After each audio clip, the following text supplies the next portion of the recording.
ኢትዮጵያ ለኤርትራ የሰጠችውን የሀገርነት ዕውቅና ልትሽር የሚገባበት ምክንያት። ኢትዮጵያ በ1993 ዓ.ም የኤርትራን መገንጠል ዕውቅና መስጠቷ ለዘመናት የዘለቀ የእርስ በርስ ጦርነት ማብቂያ ምዕራፍ ላይ መድረሱን በአዲሱ የህወሓት መንግሥትና በጦርነት ጊዜ አጋሩ በነበረው ሻዕቢያ መካከል የትብብር ዘመን ሊጀመር መቻሉን የሚያበስር ታሪካዊ የእርቅ ምልክት ተደርጎ ቀርቦ ነበር። በወቅቱ ዕውቅና መስጠቱ ለህወሓትም ሆነ ለሻዕቢያ አመራሮች ፖለቲካዊ ጠቀሜታ የነበረው ቢሆንም በሀገር ውስጥም ሆነ በውጭ በሚኖሩ ኢትዮጵያውያን ዘንድ በሞራል ደረጃ የተወገዘና ከፍተኛ ቅሬታንም ያስከተለ ጉዳይ ነበር። ኤርትራ ራስን በራስ የመወሰን በሚል መፈክር ረጅምና ደማዊ ጦርነትን አካሂዳም ነበር። በጦርነት የደከመችው ኢትዮጵያ ዓለም አቀፍ ሕግ የእናት ሀገር ፈቃድ ሲል የሚገልጸውን የሀገርነት ዕውቅና አውቃለሁ ብላ ዕውቅናን ሰጠች። ሆኖም ከሦስት አስርት ዓመታት በኋላ ለዕውቅናው መሠረት የነበረው በጎ ተስፋ ከንቱ እንደነበር ተረጋግጧል። ኤርትራ በየትኛውም መመዘኛ እንደ ሀገር በብስለትና በኃላፊነት መንፈስ ጎረቤት መሆን አልቻለችምና ይልቁንም የኢትዮጵያ ጸጥታ በተደጋጋሚ በመናድ የልማት ምኞቷን በማደናቀፍ የኢትዮጵያ ተጽዕኖን ለመግታትና የባህር በር ፍላጎቷን ለማጨናገፍ ከሚሹ እንደ ግብፅ ካሉ ተቀናቃኝ ታሪካዊ ከሆኑ ተቀናቃኝ ኃይሎች ጋር በመወገን ቀጠናውን የሚያተራምስ ኃይል ሆና ራሷን አጠናክራለች። ይህንን አካሄድ ስንመለከት ከባድ ቢሆንም የማይታለፍ ጥያቄ ግን ይነሳል። ኢትዮጵያ ዕውቅና የሰጠችው አካል ራሱ ተግባራዊ ብቃቱ የተሳነው አለመረጋጋትን የሚፈጥርና የማያቋርጥ ጠላትነትን የሚያሳይባት ከሆነ ይህንን ዕውቅና ለዘለቄታው እንድትቀጥልበት መጠበቅ ይቻል ይሆንን? ይህንን ጥያቄ ለማንሳት የሚያስችሉ ሕጋዊና ስልታዊ መሠረቶች አሉ። የሀገርን ዕውቅና መስጠት በባህሪው ሉዓላዊና በራስ ውሳኔ ላይ የተመሠረተ ድርጊትም ነው። ዘላለማዊም ሆነ የማይሻርም አይደለም። ዓለም አቀፍ ሕግ ዕውቅና ለመስጠት መሠረት የነበሩ ሁኔታዎች ሲሸረሸሩ አንድ ሀገር ዕውቅናውን ለዘለቄታው እንዲቀጥል አያስገድደውም። ታሪክ በርካታ አመላካች ክስተቶችን ያሳየናል። ከታይዋን ወደ የቻይና ሕዝብ ሪፐብሊክ የተደረገው የዲፕሎማሲ ለውጥ፣ በዳግም ውህደት ወቅትም ለምስራቅ ጀርመን ተሰጥቶ የነበረው ዕውቅና መሻር ወይም እንደ ሀገር በአግባቡ መስራት ያቆሙ የፈረሱ ወይም ተንኮላዘል ድርጊቶች የፈጸሙ አካላት ዕውቅናቸው መነፈጉ ከነዚህ መካከል ይጠቀሳል። እነዚህ ምሳሌዎች አንድ ሰፊ መርህን ያሳያሉ። ዕውቅና የሚወሰነው በጥያቄ ውስጥ ባለው አካል ተግባራዊ ሕልውናና ዕውቅና በሰጠው ሀገር ጥቅም ላይ ተመስርቶ መሆኑን። ኢትዮጵያ እንደ እናት ሀገርነቷ በዚህ አውድ ይበልጥ ልዩ የሆነ ሕጋዊና ስልታዊ አቋም አላት። የተገነጠለው የኤርትራ ግዛት ሕጋዊ ዕውቅና ያገኘው በፈቃዷ ሲሆን ለዚህ ፍቃድ መሠረት የነበሩ ግምቶች ሲጣሱ እናት ሀገር ውሳኔዋን በሕጋዊ መንገድ እንደገና ልታጤነው ትችላለች። ይህ ጉዳይ ንድፈ ሐሳባዊ ስጋት ብቻም አይደለም። ከኤርትራ ተጨባጭ ሁኔታ አንጻር ሲለካ ከፍተኛ ተገቢነትን ያገኛል። ምክንያቱም ሀገሪቱ በሁሉም መመዘኛዎች ከሞላ ጎደል አንድ ሉዓላዊ ሀገር ሊያሟላ የሚገባውን ዓለም አቀፍ ተጠያቂነት ማሟላት ተስኗታል። የሞንቴቪዲዮ ስምምነት ለሀገርነት 4 መሠረታዊ መስፈርቶችን ያስቀምጣል። ቋሚ ሕዝብ፣ የተወሰነ ድንበር፣ ውጤታማ መንግሥትና ከሌሎች ሀገሮች ጋር ግንኙነት የመመስረት አቅም። ዛሬ ኤርትራ በእነዚህ ሁሉ መስፈርቶች ላይ ትተረማመሰዋለች። ወሰን በሌለው የሀገር አገልግሎት በግዳጅ ውትድርናና በከፍተኛ የስደት ማዕበል ምክንያት በሚሊዮኖች የሚቆጠሩ ዜጎቿ በዋነኝነት ወደ ኢትዮጵያ፣ አውሮፓና ሰሜን አሜሪካ፣ ኡጋንዳ፣ ሩዋንዳ፣ ኬንያና ደቡብ አፍሪካ በመሰደዳቸው የሕዝቧ ቁጥር በከፍተኛ ደረጃ እየተመናመነ ሲሆን ሀገሪቱ የወጣትና የነቃ የሰው ኃይሏን እያጣች ነው።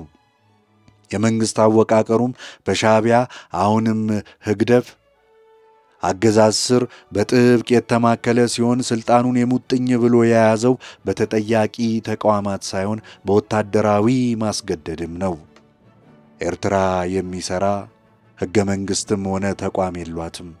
በ1993 ዓ.ም መገንጠሏ ወዲህ ምንም አይነት ምርጫም አላካሄደችም። ህግን ለማስከበር ወይም መሰረታዊ የህዝብ አገልግሎቶችን በአግባቡ ለማቅረብ የሚያስችሉ ተአማኒነት ያላቸው አሰራሮችን ፈጽሞ የላትም።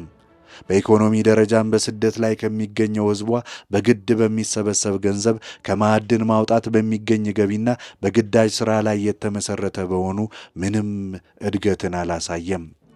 ማዕቀቦችና መገለልም የሀገሪቱ ስብራትን ይበልጥ አጠናክረዋል። በውጭ ግንኙነት ረገድ እንኳ ኤርትራ የምትንቀሳቀሰው እንደ ሉዓላዊ አቻ አገር ሳይሆን እንደ አጋጣሚ ተጠቅሞ አበላሺ አካል በመሆን ነው።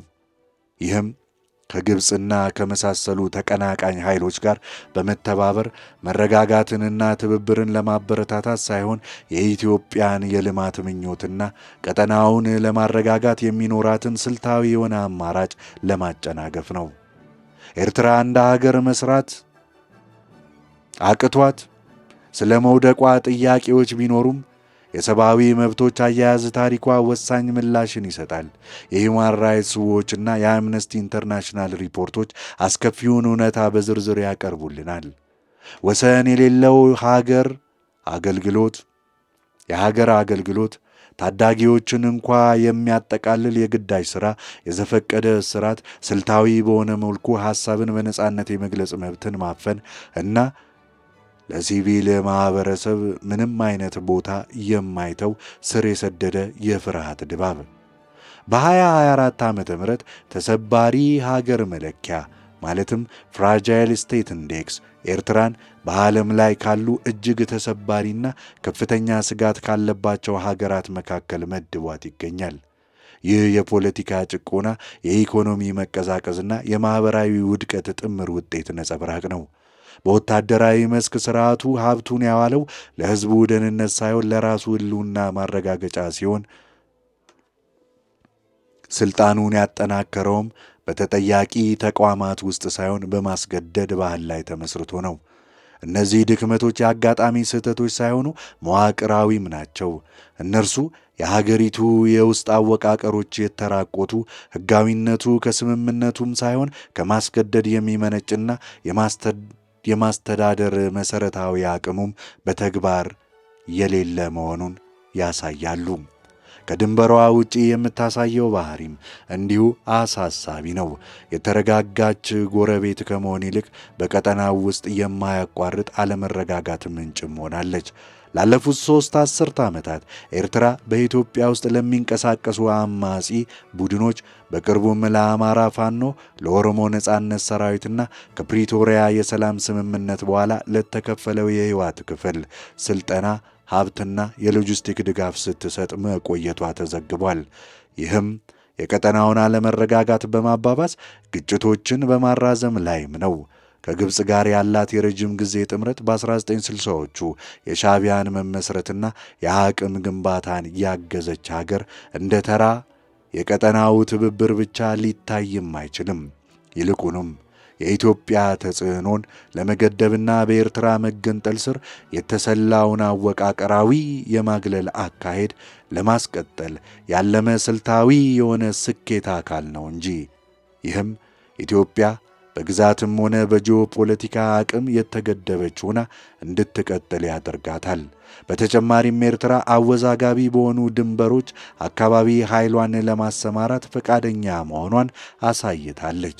ይህም ውጥረትን በማባባስ ኢትዮጵያ በመከላከያ አቋሟ ላይ እንድትቆይ ያስገድዳታል። ከኢትዮጵያ ባሻገርም ኤርትራ በሱዳን፣ በጅቡቲ፣ በሶማሊያ ሆነ በደቡብ ሱዳን የተረጋጋ የፖለቲካ ስርዓት እንዳይኖር በተደጋጋሚ ስትሰራ ቆይታለች። ይህ የሰላም የመረጋጋትና የመልካም አስተዳደር ጥረቶችን በንቃት ስታዳክም ቆይታለች። በተግባር ኤርትራ ለጎረቤቶቿ ጠላት የሆነች የኢትዮጵያን ጸጥታ፣ ልማትና ሰፊ ስልታዊ ምኞቶችን በተከታታይ የምታደናቅፍ በተጨባጭ እንደ ጸረ ሀገር በተለይም ጸረ ኢትዮጵያ አካል ሆና ራሷን አቋቁማለች። ከሕግ አንጻር እነዚህ እውነታዎች ከኢትዮጵያን ለኤርትራ የሰጠችውን ዕውቅና እንደገና እንድታጤነው አሳማኝ ምክንያቶችን ይሰጣሉ። ምክንያቱም ለሀገር የተቀመጡት መስፈርቶችም ሆኑ ዕውቅና ሲሰጥ መሠረት የነበሩት ግምቶች አሁን ላይ ትክክለኛ አለመሆናቸው በግልጽ ታይቷልና። ኤርትራ ከዕውቅናው ጋር አብረው የመጡትን ተግባራዊ ስርዓታዊ ግዴታዎች ጥሳለች። የኢትዮጵያን ጥቅም ብቻም ሳይሆን የቀጠናውን ሰላም ውህደት ጥረቶችንም በሚጎዳ መልኩ እየተንቀሳቀሰች ነው። በስም ብቻ እንደ ሀገር ብትቀጥልም ኢትዮጵያ በሕጋዊ መርህ ብቻም ሳይሆን በስልታዊ አስፈላጊነትም ተመርታ ዕውቅናውን የመሻር ሉዓላዊ የሆነ ስልጣንም አላት። እንዲህ አይነት እርምጃ ለመውሰድ የሚያስችሉት ስልታዊ ምክንያቶች እንዲሁም አሳማኝም ናቸው። ዕውቅናውን መሻር እንደ ተኪ ጠላት ሆኖ የሚሰራን አካል ሕጋዊነት መንሳት ሲሆን ሉዓላዊነት ተጠያቂነትን እንደሚያስከትልም ያሳያል። በተጨማሪም ኢትዮጵያ ወሳኝ ግዛቶችን በይገባኛልነት በሚመለከት ሕዝብ ላይ ያላትን ጥያቄ እንደገና እንድታነሳ ያስችላታል። በሰፊው ሲታይ ደግሞ አንድ ሀገር የጭቆና ያለመረጋጋት፣ የጎረቤቶቹን ጉዳይ በተደጋጋሚ የመረበሽ መሳሪያ ሲሆን ሕልውናው ብቻ ሕጋዊነት እንደማያጎናጽፈው በማሳየት የሀገርነትን መርሆች በድጋሚ ያረጋግጣል። ይህን ስንል ዕውቅና መሻር ምሳሌያዊ ብቻም አይሆንም። ምንም እንኳ የኤርትራን መደበኛ ሀገርነት በአንድ ጊዜ ባያጠፋም በቀጠናው ውስጥ ያላትን አቋም በእጅጉ በመለወጥ የቀጠናውን ስሌቶች እንደገና ያስተካክላል። በታሪክ ዕውቅናን ማንሳት ድንበሮችን፣ ተጽዕኖችን ወይም አስተዳደርን እንደገና ለመደራደር እንደ ዲፕሎማሲያዊ ማንሻ ሆኖም አገልግሏል። ለምሳሌ ከውህደት በፊት የምስራቅ ጀርመን ጉዳይ ወይም በ1970ዎቹ መጀመሪያ ፓኪስታን ከባንግላዴሽ ጋር የነበራት የቅድመ ሁኔታ ግንኙነት ይጠቀሳል። ለኤርትራ እንዲህ አይነቱ እርምጃ በተለይ ኢትዮጵያ የባህር በር ለማግኘት በምታደርገው ድርድር ወቅት የግዛትና የሉዓላዊነት የአንድ ወገን ጥያቄዎቿን ሕጋዊነት ያሳጣታል። እንዲሁም ዓለም አቀፍ ድጋፍ የማግኘት አቅሟን ይገድባል። በተለይም አንድ ተገንጣይ አካል ሉዓላዊ ሀገር ሊያሟላቸው የሚገቡትን ተግባራዊና ስርዓታዊ መስፈርት ሳያሟላ ሲቀር ዕውቅና መስጠት እንደ ተለዋዋጭ መሳሪያ ሆኖ የተገንጣይ ክልሎችን ሁኔታ ለመወሰን የድንበር ወይም የአስተዳደር ውዝግቦችን ለመፍታት ሲያገለግል ቆይቷል። በስልታዊ መልኩ ኢትዮጵያ ዕውቅናዋን ማንሳቷ ቋሚ የነበረውን ዲፕሎማሲያዊ ዕውቅና ወደ ገባራዊ የቀጠናዊ የኃይል ፖለቲካ መሳሪያነት በመቀየር በቀጠናው ያለውን የኃይል ሚዛን እንደገና ያስተካክላል። ተቺዎች ተቃውሞ እንደሚያነሱ አይጠረጠርም። የቅኝ ግዛት ድንበሮችን እንዳሉ ማስቀጠል መርህ የሆነው ዩቲ ፖሲዴቲስ ጁሪስ በመጥቀስ ዕውቅና መሻርን ሊቃወሙ ይችላሉ። ኤርትራ የተባበሩት መንግስታት አባል ሆና መቀጠሏ እንደ ሕጋዊነት ማረጋገጫም አድርገው ሊጠቅሱት ይችላሉ። ዕውቅናን መሻር ቀጠናውን እንደሚያተራምስ ማስጠንቀቂያዎች ሊሰነዘሩ ይችላሉ።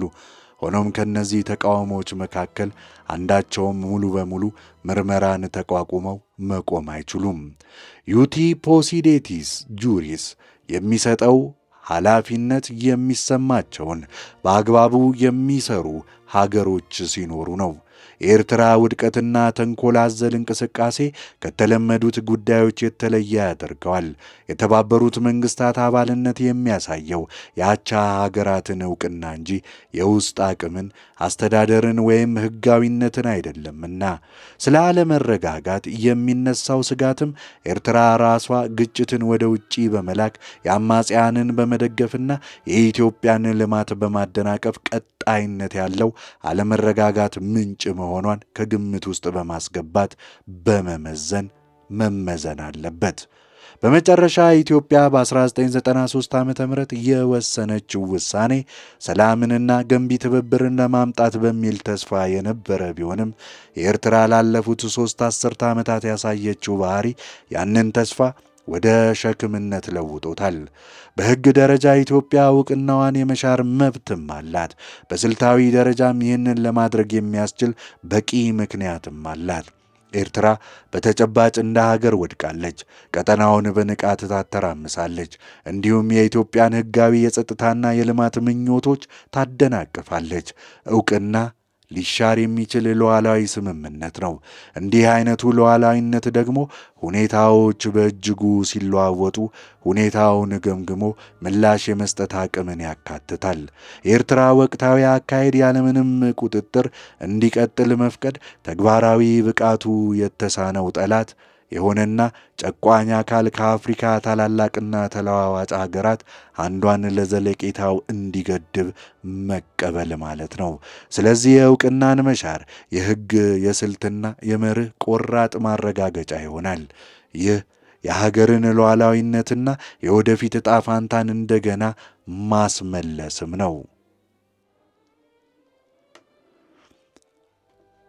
ይህ ጽሑፍ ከኤርትራ ጋር የሚደረግ ዲፕሎማሲያዊ ውጤት ማምጣት ሲያቅተው ኢትዮጵያ የኤርትራን ዕውቅና የመሻርን አዋጭነት ስትገመግም ልታጤነው የምትችላቸውን ሕጋዊ፣ ስልታዊና ስርዓታዊ ጉዳዮች የሚያመላክት የፖሊሲ ምክረ ሐሳብ ሆኖ የቀረበ ነው። በምንም መልኩ የሆርን ሪቪው ወይም የአጋር ተቋሞቻችንን ይፋዊ አቋም ወይም ፖሊሲ አይወክልም ይላል ሆርን ሪቪው። በዚህ ጽሑፍ ላይ ተመስርቶ የኤርትራው ባለሥልጣን የሆኑት የማነ እንዲህ አይነት መልስ በትዊተር ገጻቸው ላይ ጽፈዋል። በፖታምኪን ፓርቲ ፒፒ የሚደገፉና ተላላኪ የሆኑ እንደ ሆርን ሪቪው ያሉ ልሂቃን ፈጽሞ የማይመስሉና ቀልድ የሚመስሉ አስተያየቶችን አካዳሚያዊ መልክ አስመስለው ያለአንዳች ኀፍረት የሚያቀርቡ አስገራሚ ፍጡራን ናቸው ይላሉ አቶ የማነ። የቅርብ ጊዜ ትርክታቸው የሚያተኩረው ኢትዮጵያ ለኤርትራ የሰጠችውን የእናት ሀገር ይሁንታና ዕውቅና የምትሰርዝበት ተስፋ ላይ ነው። በመጀመሪያ ደረጃ የኤርትራ ነጻነት በኢትዮጵያም ሆነ በየትኛውም የዓለም ኃይል በወርቅ ሳህን የተሰጠ ስጦታ አይደለም። እንደውም የኤርትራ ከቅኝ ግዛት የመላቀቅ ሂደትና የማይገሰሰው የነጻነት መብቷ በዓለም አቀፍ ሕግና በተመሰረቱ ልማዶችና አሰራሮች መሰረት እንደ አውሮፓውያን አቆጣጠር በ1940ዎቹ መከናወን የነበረበት ጉዳይ ነበር። ሆኖም ይህ የማይገሰስ መብት ለአሜሪካና ለሌሎች ኃይሎች ልዩ ጂኦፖለቲካዊ ጥቅሞች ቅድሚያ ለመስጠትና ፍላጎታቸውን ለማለዘብ ሲባል ተጨፍልቋል። በዚህ የተነሳ የኤርትራ ሕዝብ ነጻነቱን ለማግኘት በአፍሪካ ረጅሙ በሆነው የሀገር ነጻነት ጦርነት ውስጥ ከፍተኛ የሆነ መስዋዕትነት ለመክፈል ተገዷል። እነዚህ የማይፋቁ እውነታዎች ናቸው። የወረራና የቅኝ ግዛት አገዛዝ ጠበቆችም ለራሳቸው የአእምሮ ጤንነት ሲሉ መሰረት የሌላቸውን የሕግ መላምቶች በማይጨበጥ ፍለጋ ጊዜያቸውን ከማባከን ይልቅ ከስሜታዊና ከሞራላዊ ቀውሳቸው ጋር ቢታገሉ ይሻላቸዋል። የኤርትራ የቀይ ባህር ሉዓላዊነት የማይሻር እውነታ ነው ይላሉ የማነም። በሁለቱም በኩል ያለውን ጽሑፍ አቅርቤላችኋለሁ። ኮመንት ላይ አስተያየታችሁን ስጡ። ምን ይመስላችኋል? ቻናላችንን ሰብስክራይብ፣ ላይክ፣ ኮመንት፣ ሼር ያድርጉ። እናመሰግናለን። እንቀጥላለን። ከቻሉ አዎ ከቻሉ አባል ይሁኑ።